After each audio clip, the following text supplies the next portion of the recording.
This is what I needed. Yeah, welcome to Always Off Brand, the show that travels. I don't know where we are actually. I've lived in this city for 35 years, and I know we're near Fisherman's Terminal. I felt like I was going to like a CIA, invite only. Safe house. Exactly. Had to have codes. The elevator wasn't working. I had to go find the back stair. Oh, no. Okay. The operator, the head poobah, Sreenath Reddy of Intentwise. You're back on the mic at Always Off Brand. Welcome. Well, thank you so much. And by the way, this is your wonderful city.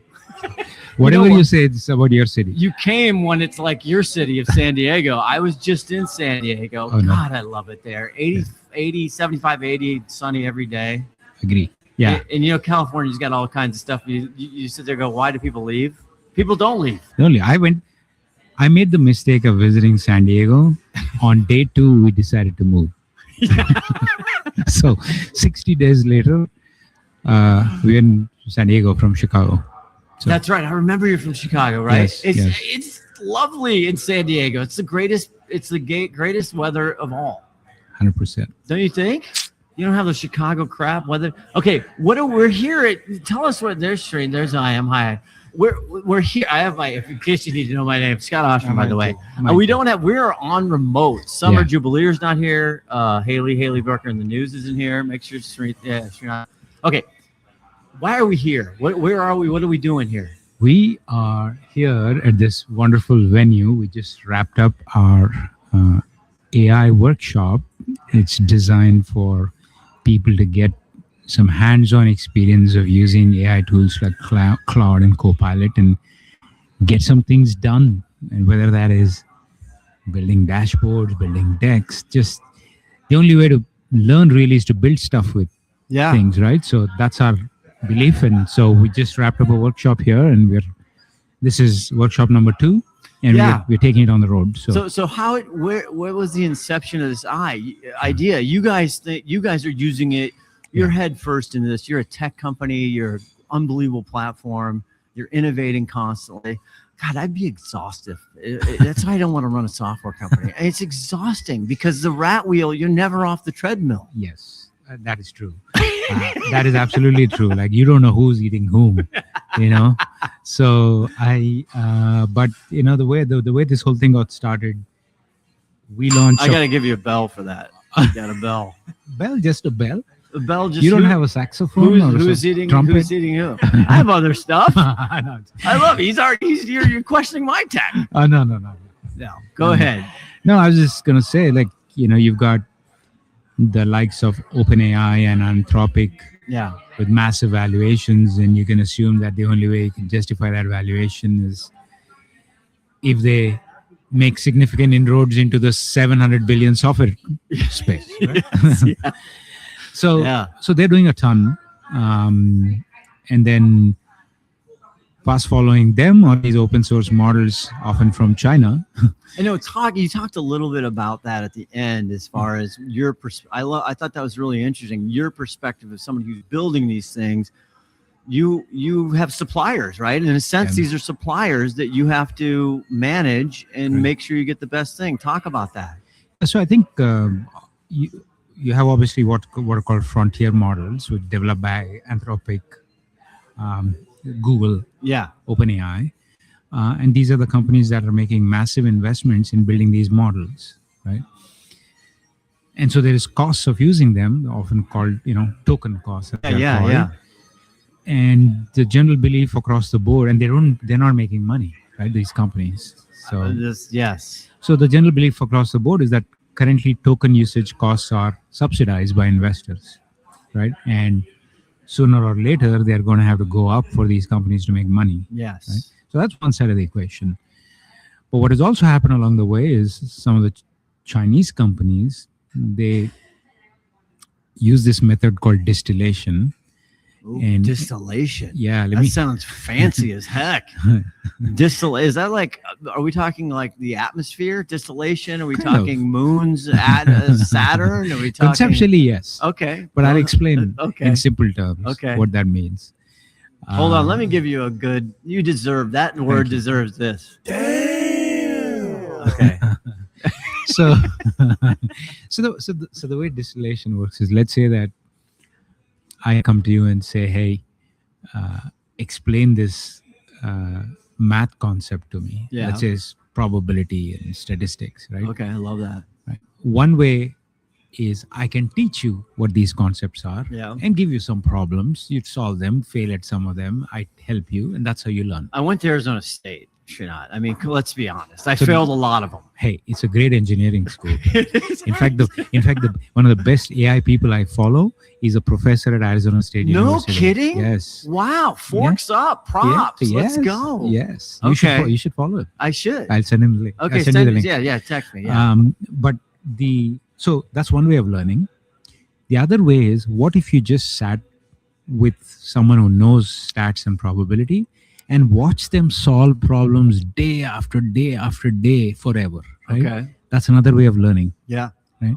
That second method is an example of distillation. Oh. So what these companies do is throw a ton of questions at these models and look at the answers, and from that figure out what it is actually doing.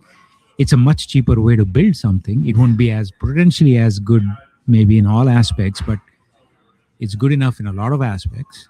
Yeah. I mean, they've been doing this in apparel for 50 years. Oh, there you go. That's true. Just like, Okay. you know, Exactly. So no, clever. it's not this. Anyone can do this. Yes. But I think they have been ahead in terms of AI innovation for quite some time. Yeah. And so what you have is open source models where costs are much less. So where I was going with who's eating who is that software companies sit here and think, okay, these frontier models are eating them. These frontier models are sitting there worried that, okay, these open AI models are going to show up, cost 1/10. What are we going to do?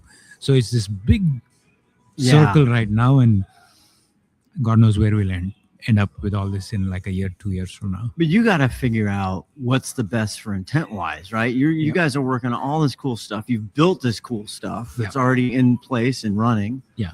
And then you know AI has to be involved. How do you get better? That's a great question. I think if you look at our business model, and frankly, many players in our ecosystem, they're not like standalone entities in the sense like a HubSpot or a Salesforce. Yeah, right? yeah. We are sitting already on top of platforms like Amazon and Walmart. Yes. Right. So there's already this shaking ground that We existed were prior to talking AI. about that with a lot of your team. It's just like, I don't know, when I started 100 years ago, when I started my own agency, the Amazon agency part, I went with Domo and all these Power BI people and everything, and I tried to connect to Amazon or whatever, and I ran into all kinds of problems because it kept changing. The data out on these platforms that you have to deal with kept changing and breaking my APIs and breaking things. Yeah. So the point is, we sit on these platforms already. Yeah. Whether Gen AI or not, if you're an ad tech company and that's part of our business, there's always a question like, why can't the platform do what you're doing? Yeah. At that risk already. Right. existed. Right. Yeah. And then you have this AI thing coming, which one way to think about it is the marginal cost of producing a new feature in your system. You can assume it's zero. Yeah. What does that do to the business model? Yeah. It changes everything. Yeah. You make a good point because it's been from the agency side, right? Yeah. And we Mighty Quickfire, right? We do Google and Meta, and it's the same. It's a general concept, right? Yeah. You know, Mark Zuckerberg came out and he says, I want to cut out the middleman. I want my end customer to just go and say, I want this budget and this ROI. Like, you have these competing factors, right? Well, Amazon, your margin is my opportunity. Yeah. So this is always a threat. This is always a threat. I think the only nuance when it comes to retail media is, unlike Google and Meta, advertising in retail media space is tied a lot to retail factors. Yes. And so far, the data sets have been fragmented. So there's a need for someone to pull it all together, make sense out of it, and execute accordingly. So certainly we add value there. That's one aspect. The other dimension is a brand is not just on one channel, there's multiple channels. So bringing multi-channel stuff together is the other value prop. Yeah. But regardless of all that, ad tech has always had certain risks. Yeah. So we ask ourselves, between Gen AI and the retailer risk, what do we do? What's our long-term moat? Yeah. For Well, us, you. I would say you. I am the long-term moat. You're the moat, I man. have the moat. There's goats and there's Those moats. We should pan over to his team over here. Yes. But the thing is Should we that, get Kenton over here? He did an outstanding job. yeah, we should get him over here. Leading the workshop. Yes. Having to put up with. I tried to add. I did. He asked for questions. I had nothing for you. Okay, back to the moat. Yes. So I think the way we see it now is that AI has come. More retailers, retail media platforms have showed up. One problem has always remained, which is data sets and signals remain fragmented. Advertising data, retail data, competitor data, cross-channel data. Yes. And then preach. And then the larger a brand gets. Yes. Right? I'm getting a sound effect ready. Don't get nervous. The larger the brand gets, there is brand's own complexities, sub-brands, product categorizations. So something or somebody has to bring these signals together into a coherent structure so that this AI thing that is coming at people can actually be productive and useful. Yeah. Right? And that is Intentwise's core mission. And I'm less worried about, what happens to that part of the business because the problem is going to remain. Yeah. Right?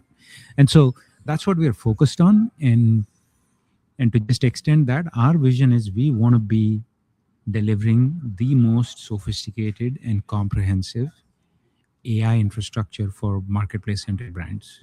There you go. Put it on a T-shirt. I need to find a shorter sentence, but we're going to try. No, because I thought when I first met you or even heard of, started seeing on the Linky, all this cool stuff you were talking about is the AMC thing, because that was a black box. And it's just like all these huge enterprises, and our good friend Russ Derringer's constantly trying to say, people, if you're not using AMC, what are you doing? Right? Yes. It's still underutilized. And I thought you brought a great solution of, don't get caught up in all the different clean rooms and everything else. Let my prop, my value. Yeah. Right? Yes. How's it going? How's AMC going? It's not a theater. Yes. Correct. I think that the way AMC got built and marketed, right off the bat, people look at it as this complex thing. Yes. And they don't fully understand. A lot of folks don't fully dig into what is possible. Yeah. But the language people do get is, look, forget AMC. What if I tell you that AMC gives you every touch point from impression to conversion and every purchase data for the last 5 years down to the shopper level, right? Yes, this is the holy grail of attribution, which I call something else. Yeah. So if you're a 1P brand, you can actually look at lifetime value, repeat purchase behavior, churn analysis. These are actually possible because of AMC. Shopper insights. Yes. Right? Who's abandoning your product where? Am I attributing revenue to the right set of campaigns? So these are all important questions. They're huge. Right? So that's what AMC enables. But I think in the way it got marketed, in the way it gets pushed to brands, that gets lost. Does it really? Yeah. It's just, that's the feedback. The brands are like, what do they think it does? They don't, most of them fully don't know. And if they do, they're now, once a brand's analytics team or the marketing team understands that the light bulb goes off, they're all over it. Yeah. Right? So it's just a matter of going through that initial education. Now, what's exciting about the AMC part, as far as Intentwise is concerned, is as of this week, we are making AMC insights accessible through our MCP. So, oh my God, that's a hallelujah. Don't you think that's a hallelujah? I'm trying to keep a straight face. You can't keep a straight face with me. You know that. We learn and we laugh. That's the whole point of this. That's the whole point of this. We gotta laugh. Learn and laugh. I like that. The AMC thing was Amazon Marketing Cloud was great because they came out with Amazon attribution. At first, years ago, I'm like, oh, this is going to be big. This is going to be big because that was the start of, we got to get external traffic in, right? Sure. And I'm like, nobody really knows if it's actually connected. Sure. Then they did a thing on TikTok and they saw blah, blah, blah. Sure. So I'm like, this is going to solve a lot of problems. Yes. Now, Correct. they always say they can collapse the funnel Yeah. inside, and then they're building out more high funnel. They want CTV, they want more money, but then everybody's like, okay, you got to show me, got to show me that journey. I Correct. spent $1 zillion getting a customer. Correct. And I thought, don't you guys solve that? I think we do, as long as, we do as long as the data is flowing in. Honestly, the simple way we should all think about AMC is, I've got retail data from over here. I've got ad data from over here. Yeah. AMC is the source for shopper-centric intelligence. Yeah. The paths they are taking to convert, the lifetime value they're delivering to you, Yes. places that would judge, very shopper-centric. That's what it's about. And right? that's what we need. That's what you need. And That makes you money. exactly. And then if you have a D2C brand also, knowing what the overlap is between Amazon and the D2C brand, Yes. and excluding those audiences or including those audiences, that's really what it is. We shouldn't overcomplicate it, and we shouldn't underestimate it. The other day, I was on a call, and it was a one. You do calls these days? You're so big. I mean, Intentwise, it's a global phenomenon now. You're still doing calls? Of course, I got to stay close to the ground. Just here all the time. But You're on a call, yes. yes. So, and I got asked by a big brand. It's $1 billion brand. Yeah. Hey, is it worth investing time into AMC? So that's the question I got. Yeah. My response was, would we ever come to the table and ask the question, is it worth having access to Vendor Central? Would you ever ask that question? No. So we shouldn't be asking this question. How'd you say it? Were you No, I was being funny. It were was- you churning in your head like, how do I answer this respectfully? Because it's such a huge brand. a little bit, but they were a bit. I mean, You know what? You don't want me on your calls. Maybe I do. I would have said, Yeah. seriously? Seriously? That's the question? I don't know. Do you want to know what your customers are doing and how they're doing it and why they're doing it? And if Yeah. they're buying, if they're not buying, why they're buying, and how much money I should spend and not spend? So Come on, man. What are we doing out here, man? Come on. the one thing is, like, I think the pricing also made it complicated, right? So to get the 5-year retail data, you have to pay. Yes. And, Yes. But then the good news is it's all free Yes, till the they've end of the year. opened that up. Yes. So we should go to town with it. you know? Yes. We all I- should. All I wanted, okay, and I looked for software for a long time. Mm. All I wanted to open up my machine. Yeah.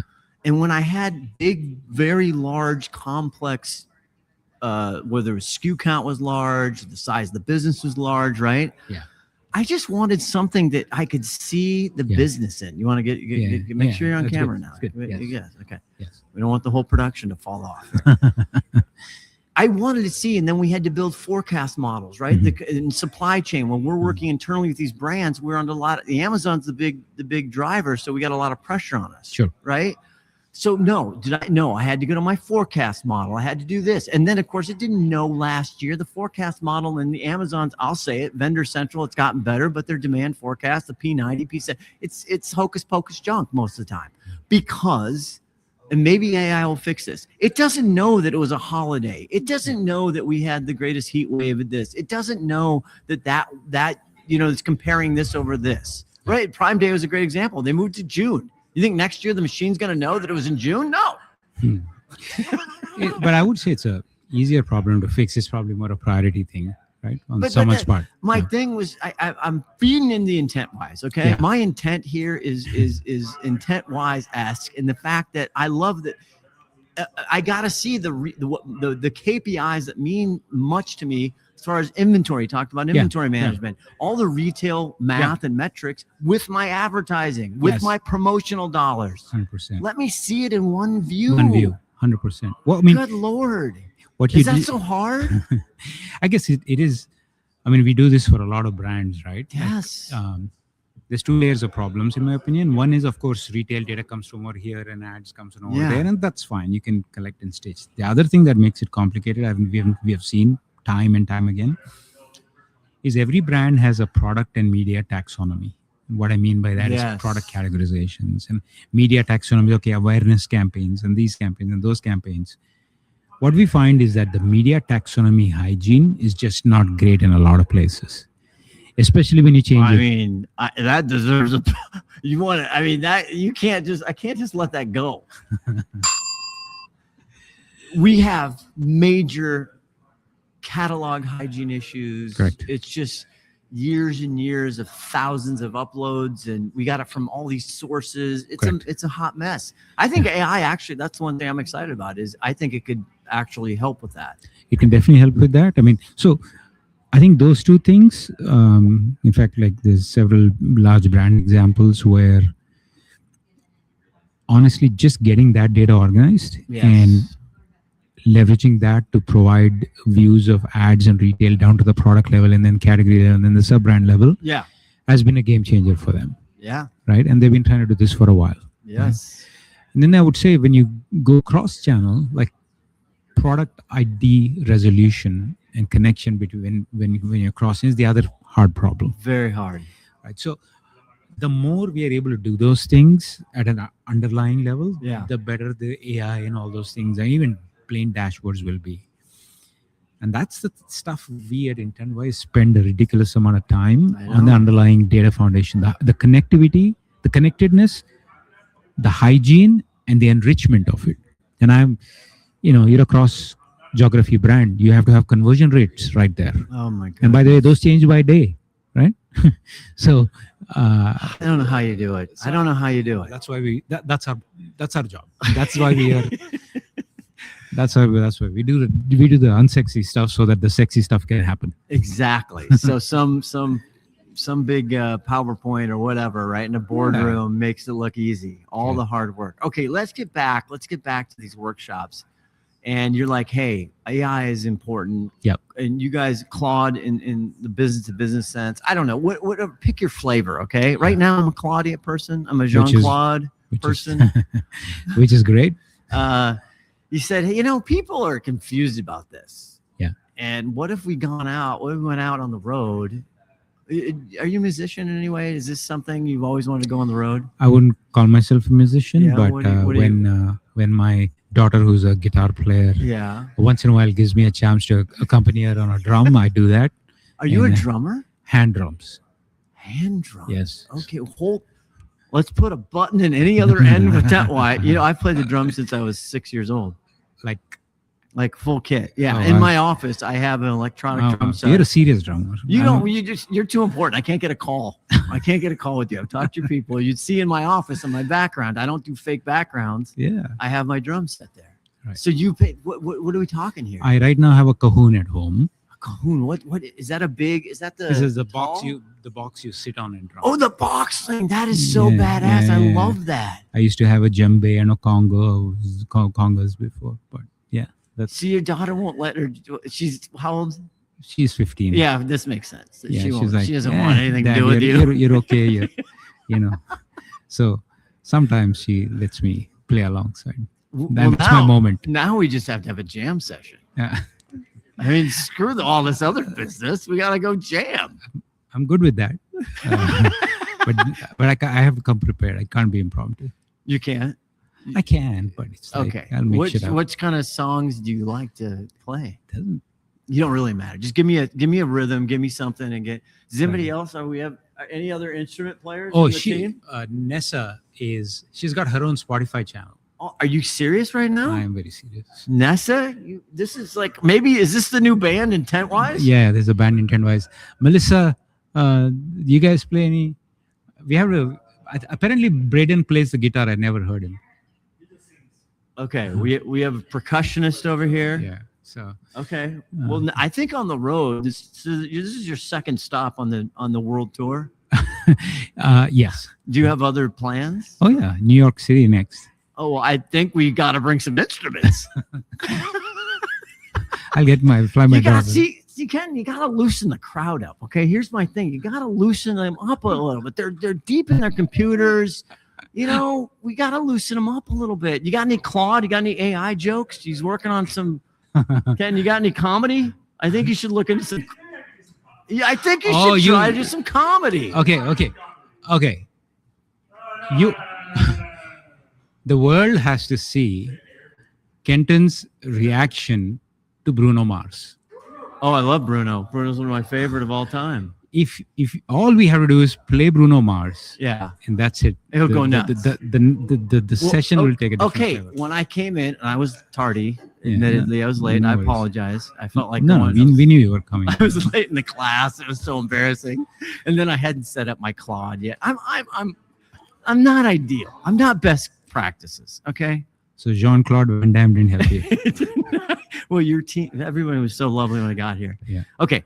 We're spitballing here Sure. on the Intentwise World Yeah. Tour. I think you bring a little walk-up music, Bruno, for Yeah. Kenton. Kenton, by the way, is the person who ran the workshop. I just want to reiterate that, listeners. Yes. He was terrific. He was great. I'd give him a little feedback. Nice job, Kenton. And he's walking you through. He's showing what is possible with this thing. Yes. So you're taking Intentwise stuff. You're using Claude to basically do all this stuff that takes hours. Or any AI client. Claude was today's. Okay. Yes. Correct. Yes. That's. So but why go show people how to do this? I think from our perspective, we've always relied on education. We talked about AMC, and we were the ones talking about how to leverage it, and that's how we grow our business. That's how we build our brand. Very on point for us to go educate folks. Yeah. But I also think a big reason why we want to do this is because there is a great deal of noise, right? Which leads people to both overestimate Yes. and Keep going. underestimate AI capabilities. So It's a baby. Everybody just needs. This is just now. I'm going to go off on my own here. Okay. This is not Intentwise responsible. no problem. Yes. It's a teeny tiny drunk toddler with 7 arms and 7 legs. It's tiny. It doesn't even know what it can do yet. Yeah. And you read all the smart, right? There's capacity issues. There's legends of this LLM just stealing with this LLM, and yet we got token problems. We got compute power demands. Sure. Am I crazy for this? No, there is absolutely a great deal of craziness. I think I do think that it fundamentally has disrupted certain areas of our industry. Like the best one is, I think, software development. Yeah. Right? You don't have to write code, it can generate code. Yeah. The craziness, though, I think, in my opinion, comes from you've got this new tech that solves a certain class of problems well.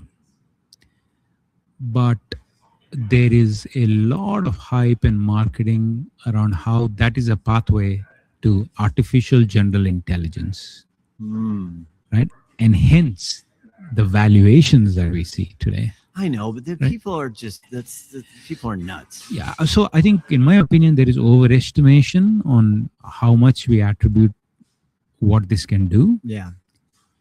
But the skepticism on the flip side is there's skepticism to the point where there's underestimation of what this is about to do to us, right? No, I'm on board with that. Intentwise. Yeah. Claude, these workshops. You got one coming to New York. You got these things. Are you having fun? Are you enjoying it? Are you getting good feedback? You're learning? Yeah, I mean, I think the reason why we are here is because we had an amazing session in San Diego, which we did because we had an amazing set of webinars and like lots of people attending. And so we're like, you know what, people want hands-on experience. Let's see what happens. We do it in person. We were oversubscribed. We had a great time in our offices in San Diego. And like, okay, let's go give it a go and see what happens when we take it on the road. So this is the first of multiple outside of the home court. Correct. So It's great because what he taught me, again, I learned a lot, and we'll get you out of here because your team's like, can we go now? In the fact of just, it's really informative to see somebody who's really adept at a prompt engineer and actually what to prompt it and what's important to include to get the outcome you're trying to desire. So that was really informative. A bunch of other stuff. I mean, my God, I learned more today than I'm so much smarter. It's great. So much smarter. It's always great to see you. Yeah, no, absolutely. And I think, see, what we're doing here is like all of the stuff we did today only works when you have an amazing data foundation. Yes.